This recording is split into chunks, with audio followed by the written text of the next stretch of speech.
weekday mungkin waktunya untuk ngumpul sama keluarga, tapi masih mau menyempatkan waktu untuk datang di sesi hari ini.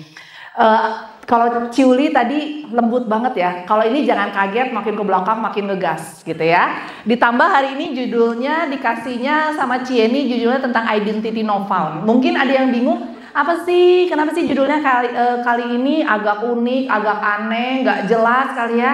Tapi moga-moga gambar ini menjawab apa sih yang sebenarnya terjadi di anak-anak sekarang. Ini yang ikutnya rata-rata lintas generasi ya. Ada yang dari muda banget sampai yang cukup senior kali ya. Kita akan bahas kebingungan bersama. Jadi sebenarnya slide ini tuh baru jadi tadi pagi. Ya, kenapa baru jadi tadi pagi? Karena seorang emak yang namanya Dr. Elvin ini berantem dengan anaknya yang lagi liburan sekolah. Ya, kenapa? Karena saya memberikan batasan untuk anak nonton gadget itu cuma 2 jam, 3 jam sehari. Emaknya bikin konten hampir seharian ya. Terus udah gitu bikin slide, dia bilang, "Mah, lu nggak adil," kata dia. "Kenapa nggak adil? Katanya nonton gadget cuma boleh 2 jam aja, kalau nggak kena brain rot. Tapi Anda enggak." Manggilnya Anda. Terus dia bilang, "Lu kalau di zaman gua kayaknya udah habis sama bambu runcing di sebelah sana ya." Terus dia kayak lempeng aja, ya mau nggak mau akhirnya matiin lagi laptopnya gitu ya. "Storytelling mah quality time," kata dia gitu. Karena emaknya merasa bersalah, jadi bikin slide ini tertunda terus gitu ya. Nah, kita akan bahas apa sih? Yang bahasan pertama kita akan bahas zaman yang namanya adiksi sosial media. Sebenarnya ini adalah bagian dari adiksi-adiksi perilaku lainnya yang mungkin Bapak Ibu sudah temukan di anak-anak zaman sekarang, bikin sakit kepala tapi nggak bisa kita apa-apain. Kenapa? Karena my life, my rule, kata dia gitu ya. Terus tolong hargai my private time, kata dia. Terus bilang, oh zaman sekarang anak-anak menuntut kerahasiaan dan waktu pribadi. Lalu yang kedua adalah peran keluarga. Kenapa? Karena balik lagi, anak itu dibentuk pertama kali di rumah. Jadi kalau di rumahnya tidak kuat, di rumahnya tidak oke, interaksi antara orang tuanya juga tidak oke, akhirnya yang menjadi korban adalah anak-anak kita. Dan yang terakhir kita bahas tentang identitas anak-anak ini. Yang pertama adalah berapa banyak anak-anak yang sering sekali bingung. Siapa sih saya di tengah dunia ini? Pernah nggak ketemu kasus atau dengar anak tetangga, anak teman, anak saudara, anak sepupu yang cerita anaknya stres cuman gara-gara komen IG dibilangnya kecentilan lu sok cantik upload-upload. Atau yang ketika kita upload, dia tuh kayak ngupload satu foto, cemasnya itu bisa 1 harian.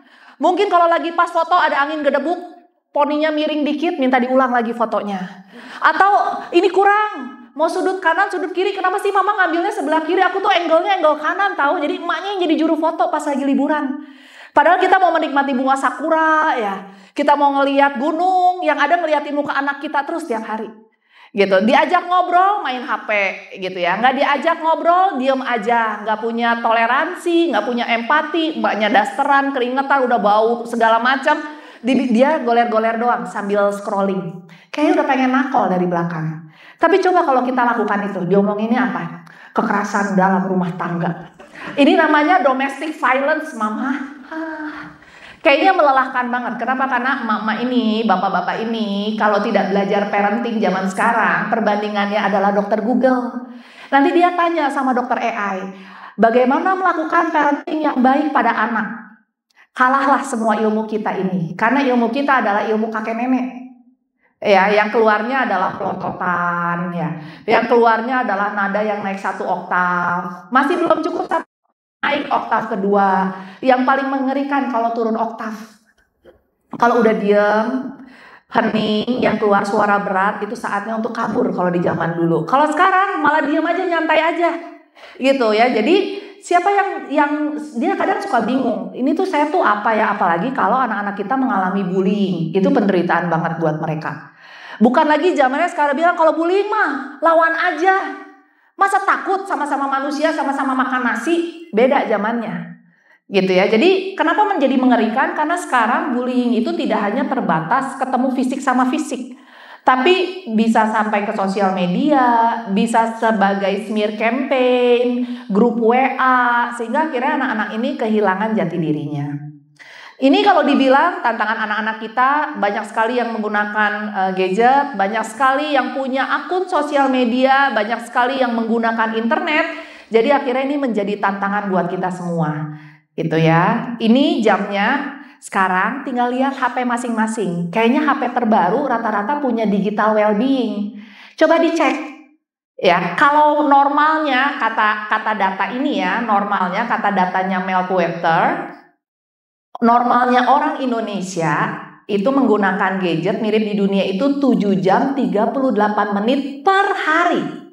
Sekarang dibuka masing-masing, lihat berapa Bapak Ibu semuanya. Kalau keluarnya nggak jauh beda, bayangkan berapa banyak waktu yang Anda pakai untuk nonton, untuk kerja, satu lagi untuk ngobrol sama orang di rumah. Jangan-jangan ngobrol di rumah sama nonton gadget itu lebih banyak nonton gadgetnya. Kalah sama emak-emak yang rally nonton Korea. Ngomong sama suami sama waktu nonton pasti lebih banyak waktu nontonnya. Karena ngerasa ya udahlah sama suami gitu-gitu aja, gak jauh beda juga gitu ya. Apalagi kalau dijawabnya, oke, ya gimana kamu aja. Nah kalau udah kayak gitu tamat tuh pembicaraan, beres. Nah ini gambarannya berbeda. Kenapa sih kita harus khawatir banget dengan perbedaan media tradisional sama media sosial? Karena di media tradisional kita ketemu yang namanya editor. Dia akan melihat tulisannya layak nggak, etiknya ada nggak, kontennya sesuai nggak, normal nggak. Tapi kalau sosial media enggak, siapapun boleh menulis berita. Masalahnya menulis berita kadang semau-maunya dia. Dan biasanya setiap orang punya engagement emosi di sana. Mungkin kemarin rame, banyak sekali tagar-tagar yang berhasil membuat orang itu no viral, no justice kan. Sehingga akhirnya orang merasa dikit-dikit viralin aja. Ngancam orang dikit-dikit viralin aja. Gitu ya, sampai akhirnya pusing. Viral hari ini beda 1 jam aja udah ganti lagi viralnya yang lain gitu ya. Ini masa penting perkembangan otak. Mungkin kita-kita yang duduk di sini udah masuk tahap dewasa. Tapi ingat, ada masa yang sangat pendek, mungkin sekitar 3 tahun, 4 tahun masa remaja, di mana anak itu di sana butuh apresiasi. Jadi untuk Bapak Ibu yang punya anak remaja, ingat kapan terakhir Anda bilang ke anak Anda, "Duh, mama bangga banget loh punya kamu. Oh, mama bersyukur banget loh punya anak kayak kamu." Gitu ya, makasih ya mama capek-capek kerja pulang gak inget nanya kamu, gak inget nanya kabar kamu, tapi kamu masih inget loh ngerjain PR tanpa mama bilang. Makasih ya udah bantu nyuci, bantu ngepel, bantu segala macam. Berapa banyak yang terakhir masih inget ngomong gitu ke anak-anaknya? Atau ketika anaknya ngasih rapot, dibilangnya, kok cuman segini sih? Coba kalau lebih rajin belajar, pasti lebih pintar dibanding yang lainnya. Sehingga anak-anak ini selalu merasa kurang dan kurang. Gitu ya. Ketemu om-om yang mengakunya usia 17 tahun dengan jurus AI ngerayu anak-anak ini kelepek-kelepek. Karena yang munculnya kalimat afirmasi semua. Jadi jangan salahkan kenapa anak-anak kita lebih nyaman kalau curhat enakan curhat sama AI. Karena AI kalau ngejawab lebih punya empati. Emak-emak ini kalau ngejawab, pikirannya sendiri. Masa kayak gitu aja kamu nanya? Coba dijawab AI. Terima kasih ya nak, emang di masa kamu tuh masa yang sulit, tidak mudah. Jadi wajar sekali apa yang kamu rasakan. Terima kasih juga kamu sudah memilih untuk bertanya untuk hal-hal yang kamu tidak mengerti. Dibandingkan kamu menghakimi dan menghukum dirimu sendiri. Coba kalimat pembukaannya aja, introduction-nya udah jauh berbeda. Coba emak-emak kita kalau jawab, kalau ditanya, "Mah, gimana ya, kok aku bingung dimusuhin sama teman-teman?" Mungkin kamunya aja kali. Kalau satu orang yang gak suka, ya itu perspektifnya personal. Kalau satu sekolah yang gak suka, kamunya. Padahal kita gak nanya. Mungkin aja itu smear campaign ya. Mungkin aja dia tuh ngelakuin kesalahan, dipermaluin. Ditanya apa aja yang terjadi, kagak nanya. Joel tiba-tiba keluarnya judgement penghakiman terakhir. Nah, nanya ke Eyang, keluarnya kasih sayang. Wajar, refresh aja terus, regenerate, sehingga bilangnya, emak gua kayaknya ketukar kali ya, gitu ya. Jadi jangan belajar kayak gitu ya. Jadi jangan salah, anak-anak sekarang nanyanya AI. Bahkan ada mungkin melihat teman-teman lebih enak bertanya sama AI daripada sama psikolog atau sama psikiater. Kebayang gak coba? Sementara psikolog sama psikiater ini sekolahnya udah 12 tahun, 14 tahun sampai bangkotan, ya kalah sama AI yang cuma ngeklik doang. Belum ketemu dia sama orang India yang 70 orang ngerjain AI itu ya. Jadi yang kayak gitu-gitu tuh mereka gak ngerti. Yang dibutuhkan adalah short escape untuk mendapatkan rasa kasih sayang. gitu. Jadi di masa ini tuh mereka butuh cinta, mereka butuh penerimaan teman-teman, mereka butuh apa yang namanya dihargai, mereka dibutuh apa yang namanya dipuji gitu ya. Jangan bilang ya di masa itu mah emang kitanya aja. Ingat di zaman kita juga dulu seneng banget dipuji sama bebek kita. Ya, jadi jangan bilang kamu sih ngapain sih minta-minta kayak gitu. Ingat dulu juga kita butuh yang kayak gitu. Cuman bedanya kita sudah melewati zaman-zaman jahiliyah itu semua. Makanya bertahan hidup sampai sekarang kan gitu. Tapi bukan berarti apa yang baik di kita baik juga di generasi sekarang. Nah ini teman-teman mesti lihat, sebenarnya hal yang biasa kalau pasien datang anak remaja aku tanya, kalau kamu bisa menceritakan dirimu sendiri, kamu mau menceritakan dirimu seperti apa? Dia bilang, iya dok, I'm such a loser. Saya adalah orang yang gak ada yang suka. Keberadaan saya adalah suatu kesalahan. Kayaknya emak saya tuh ketukar waktu ngelahirin saya. Segala macam ceritanya. Kenapa? Karena setiap hari yang didengerinnya teriakan mulu di rumah. Udah kayak Armageddon. Gitu ya. Dikit-dikit piring yang terbang. Ya. Ngomong salah sedikit, teriakan yang keluar. Pintu yang dibanting. Gitu ya. Akhirnya semua barang di rumah pecah belah bener. Makanya mungkin dulu namanya pecah belah. Gitu ya, karena sudah dipecahkan, belah kagak bisa nempel lagi. Jadi kalau kebiasaan kayak gitu, dikit-dikit banting barang, dikit-dikit harus ngegebrak meja, nggak perlu kan semua orang tahu kalau kita suami istri teh lagi ribut. Ya, belum lagi bapaknya cerita ke anaknya, nanti lu kalau nyari istri jangan kayak emak lu ya, bawelnya ya ampun Tuhan, katanya gitu ya. Emaknya nanti cerita juga ke anaknya, lu nanti kalau jadi gede jangan kayak bapak lu. Akhirnya anak ini bingung, gua nanti kalau gede harus jadi kayak apa? Karena yang di rumah nggak bisa jadi contoh. Gitu. Nah, proses naratif identitas ini sangat penting ketika mereka nanti berinteraksi dengan dunia sosialnya. Makanya jangan salah, banyak banget anak-anak yang kalau lagi update Instagram, gak dapet like, itu bisa diem di kamar seharian. Karena sehari-harinya gak pernah tahu apa yang namanya kasih sayang, dia baru tahu bahagia tuh ketika dapet like. Dan like di Instagram itu sudah terbukti adiktif. Gitu ya, sekali konten FYP, wah semangat banget, besok harus ternyata besoknya kagak FYP lagi, langsung bilang apa yang salah, harus diapain, kenapa, akhirnya ngubeknya itu lagi, karena itu mungkin momen pertama kali dia mendapatkan penghargaan. Nah masalahnya adalah personal identity yang dibentuk di rumah itu akan menentukan identitas sosial dia seperti apa. Identitas sosial ini ketika nanti ketemu masyarakat besar, dia akan mengkategorisasi orang. Gitu ya. Jadi kalau misalnya kita belajar, wajar orang memilih orang yang cocok dan enggak. Tapi kita juga harus ngajarin mereka, seenggak cocok-cocoknya orang, bisa meureun nanya apa kabar, bisa meureun nanya permisi, bisa meureun minta maaf. Gitu kan, jangan dikit-dikit bilangnya, ya saya karena nggak cocok sama kamu. Ya kalau kamu cucunya keluarga Ciputra, nggak cocok juga orang masih ngajak ngobrol. Kalau lu bukan anak siapa-siapa, ya lu nya judes, mukanya udah asem mulu, siapa yang mau ngajak ngobrol? Gitu, jadi kadang kita harus ngajarin anak kita, jangan baet. Bukan kita mengajarkan anak kita jadi penjilat, tapi maksudnya mukanya tuh enak untuk diajak ngobrol. Kalau udah mukanya jadi tekuk kayak bulan sabit, siapa yang mau mendekat ngajak ngobrol coba? Terus keluarlah, wajar anak kita lagi kayak gini, itu namanya pola asuh permisif. Kenapa? Karena belum tentu orang di luar sana bisa mengerti anak Anda seperti Anda mengerti mereka. Anaknya dikit-dikit banting barang, dikit-dikit gebrak meja, kalau nggak suka bentak-bentak orang. Di pertemanan sosial, siapa yang tahan kayak gitu? Makanya kadang orang-orang tuh suka bilang, kadang kalau bilang, Bu, kalau ngedidik anak tuh ya lebih baik dihajar sama ibu daripada dihajar sama orang di luar sana. Aku ada pasien kalau ngomong dikit-dikit, kalau ngomong tuh ya bahasa Sundanya mah kasana aing sia, kebayang tuh. Aku teh bilang, teka cida teuing ieu budak ngomong ke aku aing sia, emang sia saha cek aku tuh gitu ya. Kasar banget kalau ngomong. Terus dia bilang gini, diajarin tuh ngomongnya gini, kenapa lu yang protes? Orang tua gua aja gak protes. Tuhan, bilang untung bukan anak gua ya. Cuman ya maksudnya saya tuh sampai panggil orang tuanya, saya bilang gini loh, Om, Tante, kalau anak ini kayak gini keluar, nggak tahu dia anak Om Tante, bukan di lingkungan komplek Om Tante, kalau nggak digelepok orang juga udah puji Tuhan, aku bilang kayak gitu.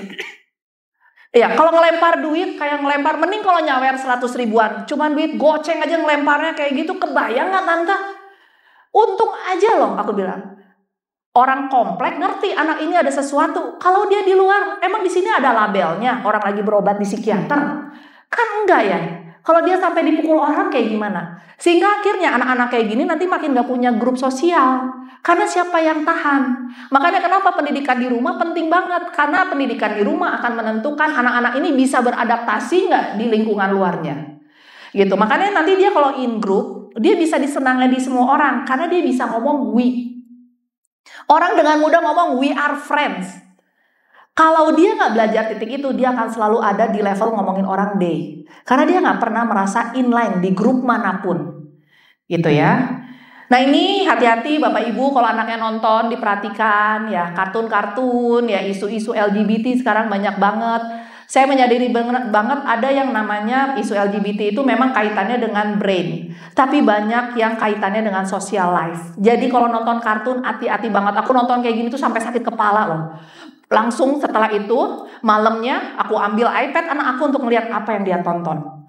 Gitu ya. Jadi kadang kita ngelihatnya kartun. Kebayang gak? Kartun anak-anak tapi ngegambarinnya anak laki-laki lagi hamil. Aku taunya dari mana? Anakku nanya, "Mah, emang papa bisa hamil?" Emang sih bapaknya buncit ya. Aku bilang, ya kalau yang ini hamil daging, hamil lemak. Kalau yang ini kontennya agak berbeda gitu ya. Terus dia ngeliat, soalnya waktu papa di foto nikah masih langsing, penuh penderitaan nak. Kalau sekarang udah lebih berbahagia sama mama, mungkin lebih stres lagi sih ya, karena visceral fat kan tanda stres ya. Jangan-jangan dia mau bilang emaknya stres nih ya.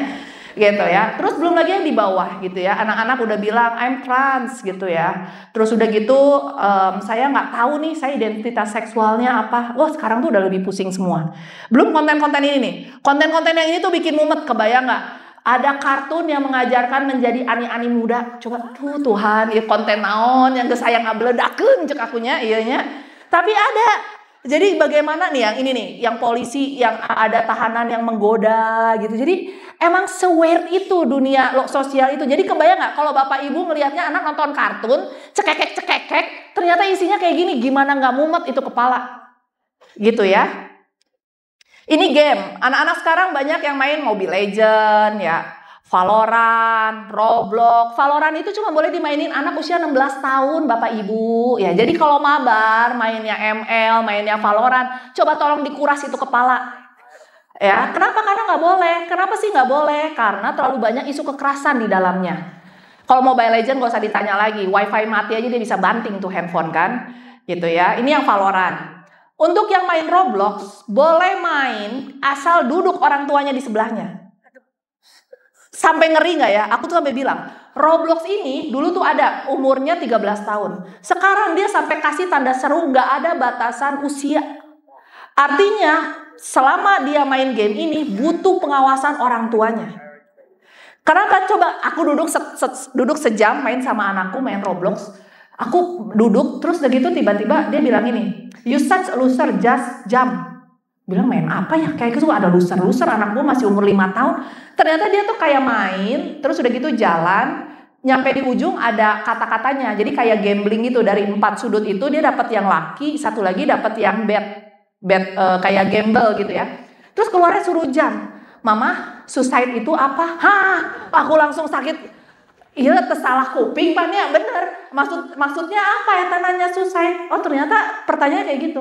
Terus aku bilang ya udahlah main Roblox tapi yang math aja math. Siapa tahu kan belajar matematika dengan main game katanya makin cerdas kan, namanya play game ya. Masuk kelasnya ngomong gini. Anda masuk ke kelas ini karena Anda adalah murid terbodoh di sekolah. Jadi makanya Anda dibuang di dalam camp matematika ini. Hah, aku bilang. Apa pula ini ya? Padahal kontennya usianya 4-6 tahun, kebayang gak? Jadi dia kayak 5 tambah 5 loncat ke 10, betul sih gamenya ya, loncat ke 10. 10 tambah 5 loncat ke 15, betul. Terus udah gitu, kalau dia salah loncat dia bilang, "Haha, right, you are such a loser," kata dia gitu. Ngulang lagi dari awal. Jadi sebenarnya bukan gamenya ya, gamenya mungkin baik ya, loncat-loncat matematika lah ya. Cuman kata-kata yang di dalamnya itu loh. Gitu. Jadi kenapa Bapak Ibu penting? Karena mungkin anak saya kagak ngerti bahasa Inggris tetap. Ya, jadi jangan kaget, belum lagi kalimat komen-komen di pinggirnya itu kan. Kan mereka bisa bercerita lah di situ ya. Nah, di dalam itu tuh ada yang namanya sex scamming, ada yang namanya bicara tentang bahasa-bahasa kasar gitu ya. Jadi jangan kaget kalau anak kita tiba-tiba ngomongnya kasar.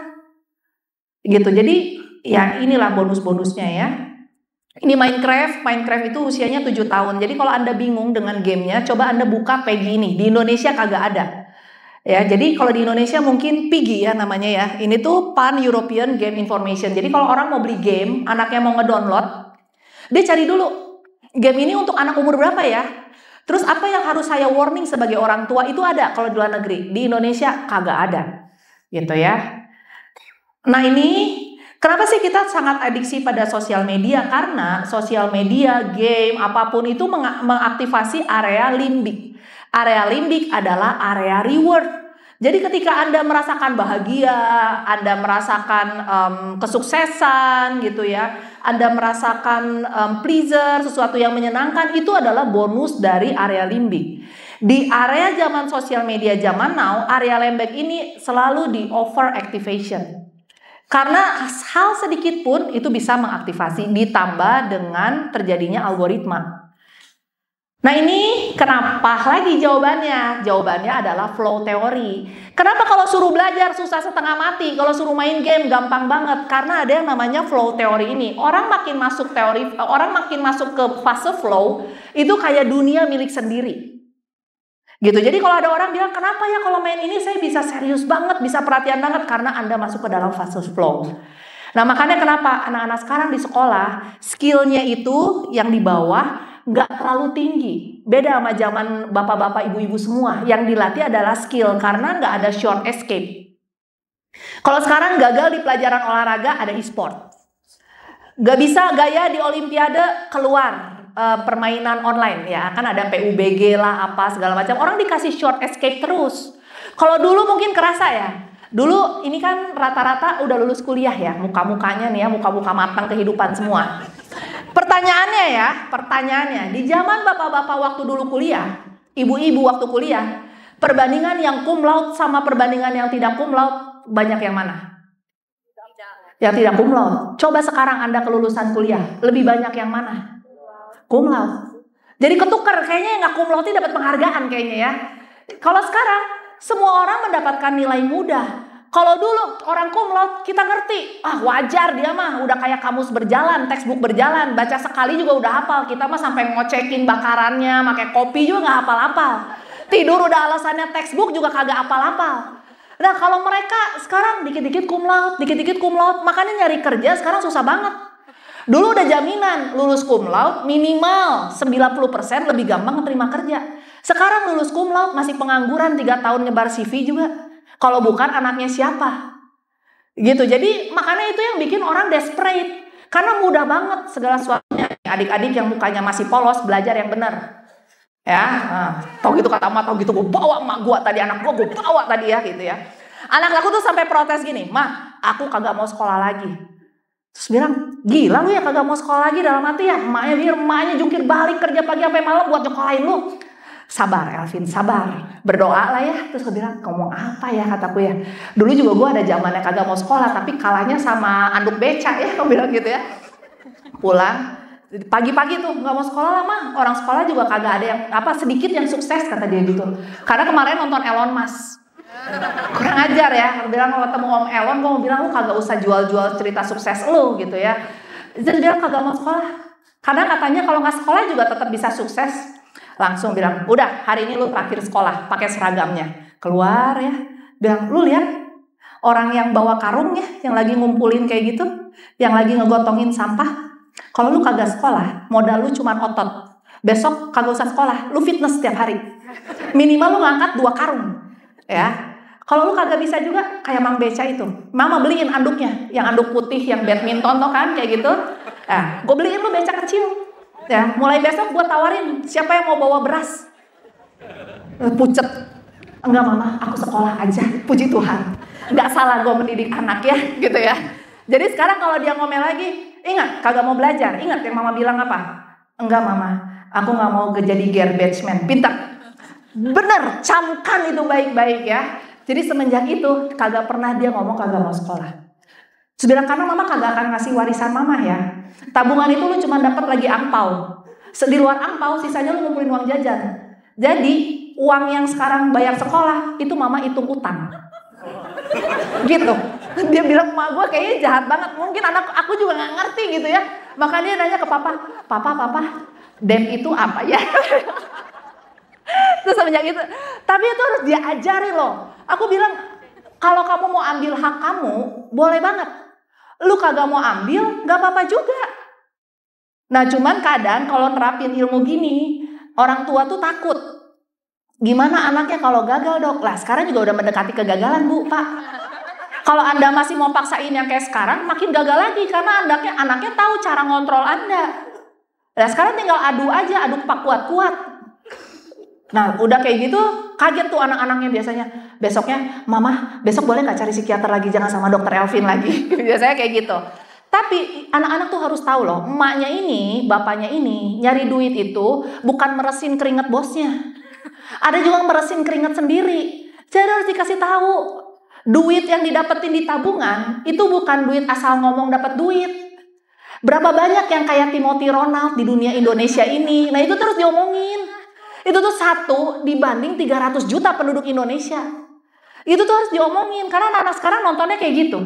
Punya duit masukin kripto. Punya duit masukin ke Bitcoin. Boleh. Cuman kan harus siap juga kalau duit itu hilang. Nah, kalau lu kagak punya skill, ketika itu hilang lu mau kemana? Karena nggak ada orang yang mau nolongin. Kebayang nggak? Bapak-bapak nih ya punya duit. Kalau diajak telepon temennya, "Oh, oke, bos, oke." Lamun teboga duit, telepon oge di reject. Meren WA juga dimasukin ke archive. Telepon juga plebep-plebep, hampurannya sinyalnya jelek gitu ya. Coba kalau lagi punya duit, nggak ada juga dicari-cari. Gitu. Ini tipe adiksi, hati-hati ya, mak-mak, adiksi belanja, sebentar lagi masuk 77, nggak usah alasan. Ya, terus adiksi judi, pinjaman online, tolong yang rajin ngeklik ya, yang slot kanan kiri, jadi banyak. Yang paling banyak sekarang dan paling aku takut adalah PMO, pornografi, masturbasi, orgasm. Jadi kalau yang seneng nonton kayak gitu, bertobat, entah caranya bagaimanapun. Nah, terus udah gitu yang adiksi makan, kalau stres makan mulu, ngunyah aja terus ya. Bukan alasan lagi stres rilisnya ngunyah, tetap selesaiin masalahnya. Punya suami yang rada-rada konslet, yang diselesain adalah suaminya, bukan Anda makan mulu. Ya, jadi jangan menyiksa diri sendiri untuk orang yang belum tentu mau berubah dan mikirin Anda sama sekali, ya. Ini perjalanan pertama adalah eksperimen. Happy, bahagia, pindah ke escape. Kalau stres, lari. Manusia paling seneng kalau stres, lari. Kalau stres, pura-pura nggak ada stres. Gitu. Yang terakhir, terlibat dengan adiksi. Nah, kita akan tahu kenapa sih orang bisa kena adiksi. Pertama, zaman sekarang semua orang bicaranya tentang kompetisi, kesepian. Kalau lu nggak punya duit, lu kalah. Lu nggak punya rumah 10 lantai, lu kalah. Adu rumah, yang satu rumahnya di Jakarta Selatan, yang satu rumahnya Jakarta Barat. Kalau di Bandung, Bandung Utara gitu kan. Nggak tahu Bandung Utara teh di Dago, Setiabudi, Dago Bengkok. Ya, tetap aja judulnya mah. Kalau ditanya, pasti ngomongin di mana? Daerah Dago, Dago mana juga tenyaho. Makanya ada sayap Dago. Ya, sayap Cipaganti, karena orang pengen jualannya Cipaganti nah lain sayapna gitu. Terus materialistik, ngelihat orang dompetnya setebal apa, turun dari mobil apa, ya, berliana segede kacang ijo, kacang suuk, kacang apa. Jadi semua orang hanya melihat segala sesuatu materialistiknya seperti apa. Makanya aku bilang, jadi orang kaya belum tentu enak. Makin kaya orang, makin kita nggak tahu dia pakai topeng atau enggak. Di zaman hidup susah, semua orang pakai topeng seasli-aslinya topeng. Kalau udah punya duit, beda ceritanya. Ketawanya mau nipu sama ketawa jujur nggak ada yang tahu. Kaget, kalau anak kita kaget. Karena emak bapaknya dari awal udah facilitate dia dengan segala fasilitasi yang bapaknya dulu rasanya nggak pernah dapet. Dulu saya susah dok sekolahnya, jadi dia kasihlah sekolah yang terbaik. Dulu kalau sekolah saya naik angkot dok, sekarang dikasih mobil dengan supir dan pembantunya serta dayangnya. Jadi mau gimana ketemu teman yang tulus teh kumaha? Gitu ya, belum insecure. Ada yang badannya besar sedikit, aku sampai bingung badan udah setipis kertas dibilangnya kurang ideal. Sebelah mana lagi yang mau urut mau tipisin lagi kan gitu. Dikit-dikit operasi ya. Udah gitu FOMO, fear of missing out. Yang satu udah operasi ke Korea, yang lain berbondong-bondong pengen juga. Tapi kan keluar produknya sama semua sekarang mukanya kan. Gitu. Jadi agak unik juga sekarang. Terus sehingga perasaannya never good enough. Gitu. Nah ini yang muncul sekarang. Jadi proses adiksi dimulai dengan perubahan dari proses pain menjadi sesuatu hal yang lebih menyenangkan dan lebih aman dari rasa sakit itu. Dan kalau kita nggak sembuhin, ini tuh sesuatu yang adiktif banget. Makanya kenapa Bapak Ibu kalau udah tahu pertengkaran di rumah tangga lebih dari 1 tahun, konseling, berobat. Kenapa? Karena anak-anak kita akhirnya jadi adiktif dengan kekeosan. Melihat yang tenang, melihat suami yang lebih baik, stres. Kenapa? Bosen. Karena ngelihat bapaknya sangat dinamik. Hari ini punya cewek ini, besok punya yang lain. Ya, emaknya yang satu ganti ini, besok ganti temen. Karena terlalu dinamik, ketemu yang stabil, yang baik, yang soleh, malah bingung. Gak rame dok suami saya, emang lu pikir main bola apa ya harus rame? Emang gak rame. Jadi kalau pernikahannya ketemu yang stabil, kata dia malah bingung. Tidak menarik, tidak ada dinamikanya. Gitu. Jadi hati-hati, apa yang kita kasih di masa kecil itu membonuskan dia di masa dewasa. Ini penelitiannya. Life trauma itu mengubah struktur otak. Struktur otak, fungsi otak, dan perubahan konektivitas di otak. Bahaya perilaku eksternalnya yang muncul di atas, agresif, masalah emosional, masalah penggunaan zat, judi, perilaku kurang ajar, selalu menentang, itu adalah bonus yang dihasilkan dari trauma kehidupan. Yang internalizingnya munculnya apa? Freezing. Ada nggak? Pernah nggak ketemu orang, ketemu anak yang diajak ngobrol, diem. Kita mau ngomong kayak apapun, dia kayak batu yang berdiri dengan kokoh. Gitu, seakan-akan kita tuh kayak manekin aja di rumah, nggak pernah ada saling ngobrol. Atau munculnya adalah hambatan dalam pembelajaran sekolah. Itu biasanya bonus dari life trauma. Jadi anak-anak tuh nggak pernah jadi masalah hidup Bapak Ibu. Yang menjadi masalah adalah orang tuanya mau belajar atau enggak. Menurut aku anak itu justru malah menjadi hal yang membuat kita sadar kita ini bertumbuh nggak sebagai manusia. Kita ini waktu menikah sudah selesai belum sebagai seorang individual. Kita ini udah siap belum keluar dari sarang kita dan membangun sarang baru? Atau kita ini masih menjadi anak orang tua yang apa-apa istri kita dijadikan pilihan kedua. Suami kita kalah sama omongan orang tua kita. Jadi ketika menikah pastikan kita tuh sudah siap dengan diri kita dan pasangan kita. Apapun kita hadapin bareng. Ini gambarannya. Aku tidak menyalahkan anak-anak yang punya masalah game. Kenapa? Karena kalau ditanya anak-anak ini datang ke poli, aku tanya. Orang tua kamu kayak gimana? Ya gitu aja lah dok, udah pasti tuh. Kalau digali ke belakang, pasti ada masalah. Entah bapaknya selingkuh, entah ibunya juga punya yang lain, entah mereka hanya sibuk dengan arisan buat pencitraannya baik, tapi segala macam dalam keluarganya kacau balau. Jadi penuh sekali dengan masalah, sehingga anak-anak ini nggak punya kontrol diri yang baik. Ini gambarannya keluarga yang bermasalah. Kalau berkelanjutan terus, proses escaping-nya paling mudah adalah game. As a loser di dunia realita, mereka akan menjadi hero ketika mereka bermain di dunia game. Makanya dalam 40 menit dia bisa mengubah citra diri dia menjadi seorang pemenang, menjadi orang yang layak untuk ditemani, menjadi orang yang layak untuk dihargai di game itu. Makanya kenapa nggak bisa membangun konektivitas dengan orang lain? Karena dia hanya merasa nyaman di dunia media. Nah, konflik saya kayak seperti apa sih? Orang nikah tuh nggak mungkin nggak ada konflik. Karena kepalanya beda, adatnya beda, budayanya beda, orang tuanya beda. Masalahnya konflik orang tua seperti apa sih yang bikin masalah? Konflik orang tua yang kagak ada beresnya. Kalau film mah ya derita tiada akhir. Kalau ini pertengkaran tiada akhir. Masalah sandal, satu miring kanan, satu miring kiri, ya. Yang satu bilangnya ada debunya jahil. Lu teh beresin rumah gimana? Kenapa masih ada debu? Atau udah debu teh tidak bisa disingkirkan dengan omongan, Ada bersihin di pagi, sore pulang teh tong jahil atau eta tangan.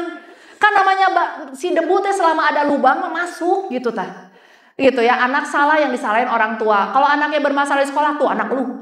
Kalau giliran dapat penghargaan aja, gua aja nih bapaknya, genetik bapaknya. Jadi yang salah adalah siapa? Emaknya lagi. Gitu ya. Atau yang bapaknya diem aja terus bilang, lu sih. Jadi di keluarga nih kayak cuman hakim sama jaksa aja nyala-nyalain. Jaksa sama pengacara. Yang jadi hakim siapa? Anaknya. Gitu. Jadi konflik orang tua yang tidak ada resolusi. Yang intensitasnya terus-menerus. Setiap ribut, gak panjang sih. Sebulan sekali tapi beledak-beleduk. Terus bapaknya bilang, udah gue pergi aja dari rumah. Gitu ya. Nanti tiba-tiba balik-balik lagi, besok lagi, udah normal-normal aja. Si anak teh bingung, iya nya, kenapa hari ini bilang mau pergi, besok udah kembali lagi. Gitu. Terus frekuensinya yang hampir setiap hari, atau yang long lasting. gitu ya. Hidup tidak ramai kalau tidak ada pertengkaran di rumah, Dok, kata dia gitu. Lalu konflik orang tua ini mempengaruhi relasi dia dengan orang ayahnya, mempengaruhi dengan ibunya. Kalau dia tidak diperbaiki secepat mungkin, muncullah makna diri yang buruk. Dia merasa tidak berharga, dia merasa tidak baik-baik aja, dia tidak punya keyakinan diri. Ini gambarannya, kita bisa lihat bahwa anak-anak ini cuman menangkap apa yang dia lihat. Jadi kalau penuh dengan keributan, penuh dengan kekerasan, memori itu akan menyimpan dengan baik.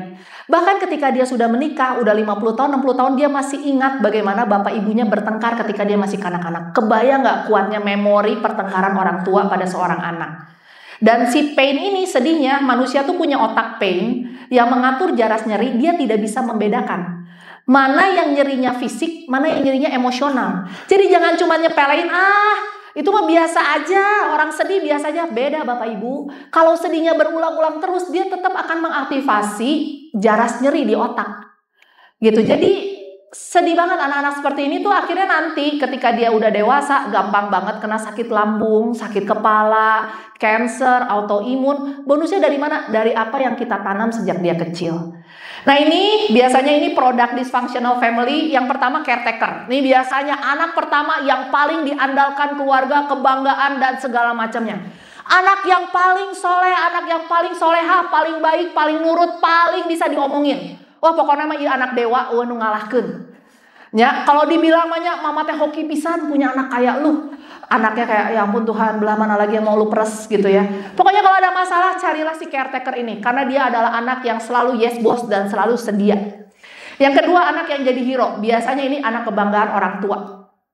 Kalau di Chinese paling sering anak laki-laki. Anak perempuan caretaker na nu ngajagaan di imah engke lamun kolot nang geus kolot gitu nya. Yang hero ini sok aja mau kemana boleh, pokoknya dia mah anak kebanggaan. Biasanya di luar dia perfeksionis ya, patuh. Nanti keluarnya anak yang Tuhan karena doa mama anaknya hoki padahal anaknya belajar, anaknya bekerja gitu ya.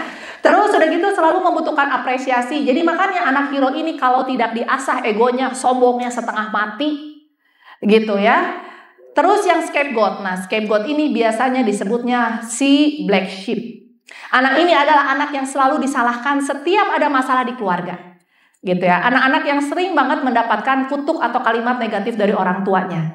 Biasanya anak-anak ini seringkali menjadi anak yang rebel dan paling cepat keluar rumah kalau diminta. Puji Tuhan kalau nggak bisa ketemu orang tuanya. Kenapa? Karena diomongin mulu, apapun yang dia lakuin salah, napas juga salah kali. Coba kalau si anak hero, even kalau dia salah, tetap bener di mata orang tuanya. Gitu. Jadi mau judi pun dibenerin ya. Lu tuh harus sabar. Setiap orang punya cobaan hidup. Emang lu pikir hidup gua nggak cobaan lagi gitu ya? Lu tuh harus baik ya. Itu teh engkok lu, itu tuh adik lu gitu ya. Padahal hidup dia tuh cuma bikin masalah. Gitu. Terus nanti kalau kita omongin emaknya, aduh mama teh udah tua ya, papa teh udah tua. Gitu, akhirnya kalau bisa lu lagi lah gitu, kalau nggak bukan lu siapa lagi, terus aja gitu kan. Sampai ada satu keluarga ya, aku sampai bilang gini, Bu, puji Tuhan dapat mantu yang baik. Kalau saya jadi mertuanya udah saya cerai Bu, saya suruh anak saya cerai, masa dia suruh bayarin terus? Kapan atau dia mikirin asuransi anaknya, kapan dia mikirin kehidupan dia, sama ibu suruh nanggulangin anak yang satunya lagi. Jadi anak ini selalu jadi ban serep. Gitu, belum lagi yang maskot. Nah, anak yang maskot ini anak yang cheerful biasanya, penceria suasana atau menjadi badut. Nah, anak yang lost child ini, ini anak yang problematik. Kalau yang hero biasanya keluarannya adalah percaya diri yang berlebihan. Kalau yang lost child bikin masalah kagak tahu diri. Ya terus aja bikin masalah, bikin kesusah hidup gitu ya, sendiri, pemalu, mediokritas. Di rumah kagak ngapa-ngapain tapi udah gede, nyuruhnya siapa yang ngebayarin? Anaknya tuh kalau ngasih caretaker si scapegoat. Gitu ya, yang tersembunyi sebenarnya anak ini semua produk ini adalah produk sakit hati, produk penolakan, cuman beda aja cara ekspresinya. Lalu yang terakhir adalah aktor atau author. Biasanya ini tipe-tipe yang impulsif, meledak-ledak, menentang orang gitu ya. Biasanya semuanya juga munculnya dari sakit hati. Jadi makanya kalau ada nggak baik-baik aja, berubah. Karena manusia bisa berubah. Jangan berlindung dengan kalimat, "Dah saya mah orangnya memang kayak gini." Nah, kalau udah ketemu kayak gitu, doakan, lalu pikirkan mau sampai kapan Anda bersama orang model kayak gini. Gitu ya. Jadi yang belum menikah, puji Tuhan, ya. Kalau yang sudah menikah, cari orang yang bisa diajak ngobrol. Kenapa? Karena kalau Anda salah curhat, salah solusi juga. gitu. Lalu interaksi parental ini penting banget, interaksi positif orang tua. Nah, makanya orang tua walaupun Anda tiis, dingin, gak pernah diajarin, belajar mengapresiasi pasangan yang di sebelah Anda. Belajar ngomong, makasih ya untung ada kamu dalam hidup aku, kalau nggak mah aku udah jadi apa. Gitu ya, puji pasangannya, makasih ya mau bertahan sama aku, cuman kamu yang mau menemani aku di saat susah. Belajar untuk memberikan apresiasi. Jangan berpikir orang di sebelah Anda itu wifi, ngerti apa yang ada di otak ente. Kagak akan ada yang ngerti kalau itu nggak keluar dari mulut. Dibilang om kapan terakhir om ngomong sayang sama tante, harusnya dia ngerti saya sayang sama dia. Kapan ngomongnya om? Ya, enggak dok, dah saya mah nggak kebiasaan.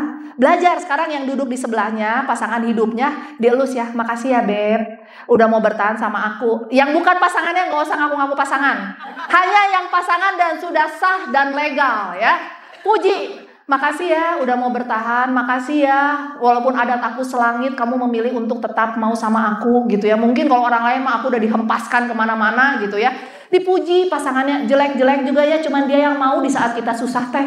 Kalau udah punya duit, udah kaya raya ya, jangan berpikir mau mencari yang lebih muda. Yang muda belum tentu bertahan saat Anda kere gitu. Ingat, baik-baik di saat Anda susah gitu ya. Lalu kenapa sih? Karena proses ucapan terima kasih, maaf, meminta tolong itu akan dilihat oleh anak-anak Anda. Dan proses itu juga yang membangun emosi positif pada anak. Anak bisa ceria, anak nyaman, anak melihat orang tua boleh bertengkar tapi berdamai gitu ya. Dan nanti hasil luarannya adalah kognitifnya baik, perilakunya baik, fisiologisnya baik. Nah, jadi di balik setiap anak-anak ini harus ada orang tua yang percaya anak-anaknya mampu menjadi anak-anak yang berhasil. Kalau Anda nggak ketemu di rumah, Anda cari di tempat Anda beribadah, dimanapun. Kalau yang muslim boleh cari di masjid, cari siapa yang bisa jadi bapak psikologis Anda, cari siapa yang bisa jadi ibu psikologis Anda. Kalau di gereja cari, nggak semuanya harus yang tertinggi, tapi mungkin teman kita, kakak-kakak kita yang bisa bantu doain kita, gitu ya. Kenapa? Karena fungsi kelekatan paternal itu penting. Bapak-bapak yang ngedidik anak itu bukan cuma ibunya doang. Butuh bapak-bapaknya hadir, lihat. Ibu-ibu itu pentingnya cuma di periode perinatal. Kebayang nggak? Dari dia hamil sampai 40 hari, sampai 6 bulan pertama memberikan ASI, itu peran ibu paling penting. Tapi pasca itu, peran bapak-bapak itu penting banget. Di sini anak-anak merasakan apa yang namanya proteksi. Rumah yang aman tuh dari siapa? Bukan dari emaknya, dari bapak-bapaknya. Merasakan eksplorasi, apa yang namanya kalau saya mencoba hal yang baru, ada bapak saya behind my back.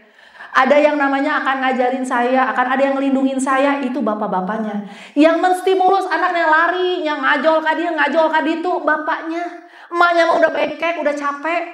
Gitu ya. Jadi anak-anak ini setelah tahun pertama yang berfungsi perannya maksimal itu sebenarnya bapak-bapaknya.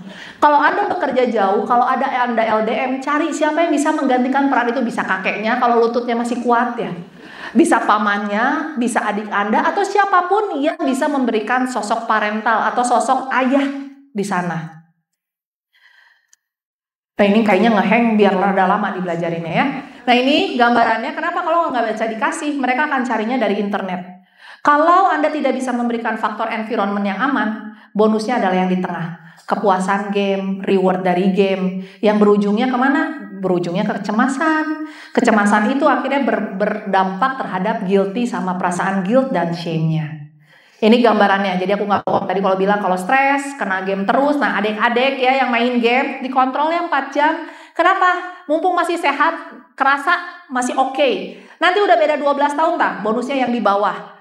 Brain tumor, gangguan perilaku, sarafnya jadi botak, brain rot, dan lain-lain ya. Jadi ini ada teorinya. Dan semua bonusnya dari mana? Dari paparan radiofrekuensi. Ini orang tua tolong mendidik anak dengan otoritatif, belajar untuk involve, belajar untuk punya norma, belajar untuk punya value, dan belajar untuk nggak usah lagi pakai zaman VOC kalau tidak dibutuhkan. Untuk yang menggunakan zaman penjajahan Jepang diturunkan ya standarnya. Ya, coba tolong, boleh betul itu mendidik kalau sudah keterlaluan. Kalau anak udah mau megang api nggak mungkin kan? Nah, apa yang kamu lakukan di sana? Yang pertama teriak dulu biar dia berhenti pegang apinya kan? Kalau dia ada laki-laki yang rada-rada cilepeng, dibentak dulu. Jangan nak, apa yang terjadi dalam hidupmu? Kenapa kamu memilih pasangan yang model kayak gitu? Nggak gorok lah, IDD-nya. Nah, biar dia aware dulu satu frekuensi ini adalah masalah. Ya, kalau nanti keluar bapaknya, ya udahlah, lu juga kan pernah ngalamin kayak gitu. Jangan kayak gitu bapak, beda keganasannya. Secilepeng-cilepeng nah zaman dulu mau kalah. Ya, Anda mungkin udah cium karena dulu bangor, nakal, pasti udah nyium. Yang model-model gini kayaknya madesu. Ya, jangan dibiarkan dia terbang lepas, tarik layangannya. Gitu. Jadi kalau emaknya bawel, Anda yang maju. Gitu. Nah ini adalah fenomena narsisistik, bisa narsisistik mother, narsisistik father. Intinya kalau Anda ketemu orang narsisistik, semua harus berputar di dia karena dia adalah pusatnya dunia. Ya, tidak ada yang lebih benar daripada omongannya. Tidak ada yang lebih benar daripada apa yang dia percayai. Biasanya anak-anak scapegoat ini akan kabur dan anak-anak yang narsisistik parent ini akan sibuk menyalahkan orang lain. Nah ini it's okay kalau orang tuanya nggak perfect, it's okay juga. Yang penting orang tuanya mau belajar dan tahu bahwa proses anak itu adalah proses berubah. Apa yang mau aku tekankan di sini adalah yang pertama ini. Kalau anaknya lagi belajar berubah, jangan berharap selesai dalam satu malam Bapak Ibu. Kalau anaknya dulunya main gamenya 14 jam sehari, besok dia berubah jadi 12 jam, puji Tuhan kasih selamat. Jangan dibilang target kita adalah berhenti, jadi ini bukan proses. Anaknya bete, stres, main game lagi. Masalahnya ketika dia berhenti main game, Bapak Ibu mau meluangkan waktu nggak ngobrol sama anak-anaknya. Katanya suruh ngurangin main game, Bapak Ibunya juga sibuk main game. Anak itu ngobrol sama siapa? Sama tembok. Gitu ya. Jadi ketika kita memaksa anak berhenti bermain game, anak berhenti bermain sosial media, Anda juga harus berhenti. Ajak ngobrol anaknya. Ini gambarannya. Karena ketika anak lagi main game, dopaminnya banyak banget. Anda suruh dia berhenti, dia craving dopaminnya. Kalau Anda nggak cukupkan dopaminnya itu dengan aktivitas yang sama menariknya, selesai. Dia akan balik lagi ke siklus awal. Gitu ya. Ini faktor pendukungnya. Parentingnya perbaiki, parentingnya jadi parenting yang sehat. Kalau kita pengen anak-anak kita sehat, orang tuanya harus sehat di rumah. Kalau orang tuanya mau sehat, relasi antar partnernya harus sehat. Kalau Anda sebagai orang tua mau sehat, diri sendiri harus waras. Udah tahu kita diomongin pasangan lu kayaknya harus ke psikiater deh, lu marah-marah mulu. Enggak, gue mau baik-baik aja, lu nya aja yang baperan. Salah lagi. Geus orang teh ngajak ngobrol, dengerin dulu. Pergi mah kan gak ada salahnya ya. Kalau nggak sakit juga pasti dibalikin atuh. Ya, ini mah menyelesaikan masalah enggak, ya ngedengerin orang kagak, bikin chaos di rumah, iya.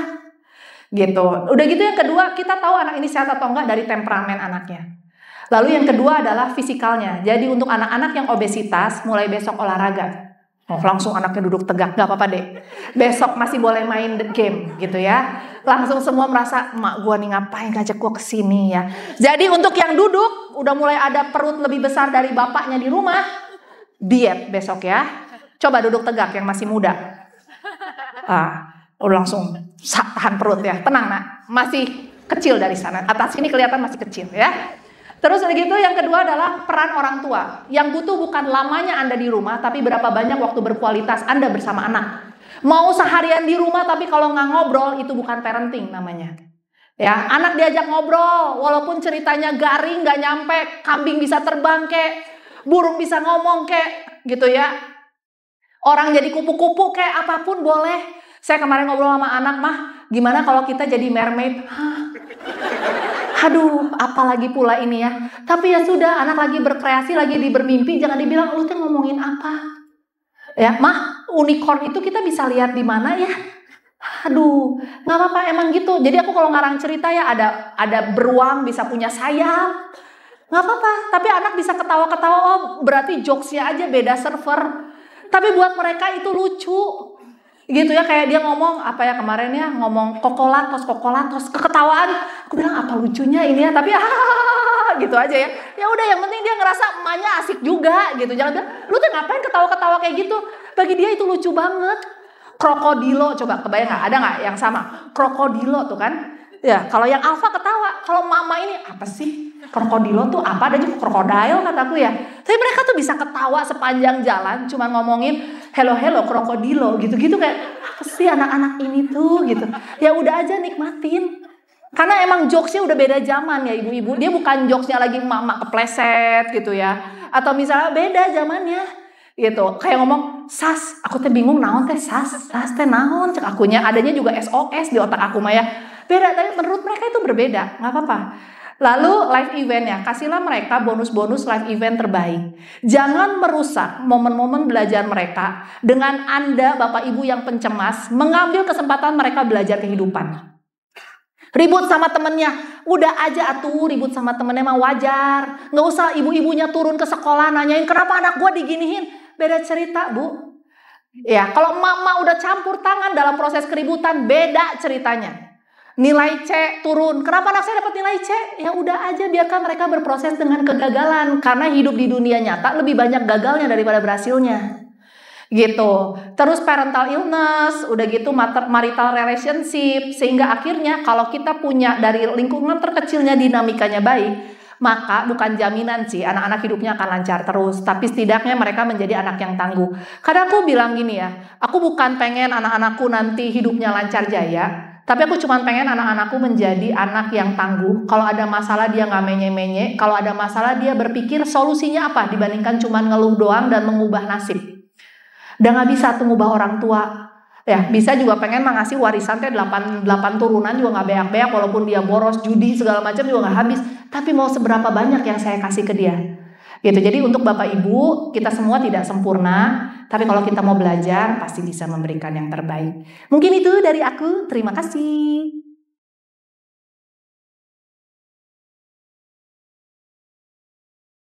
Sekarang kita akan memberikan waktu kurang lebih sekitar berapa ini? 35 menit bagi Anda yang memiliki pertanyaan, boleh langsung angkat tangan aja, nanti dari tim akan membantu.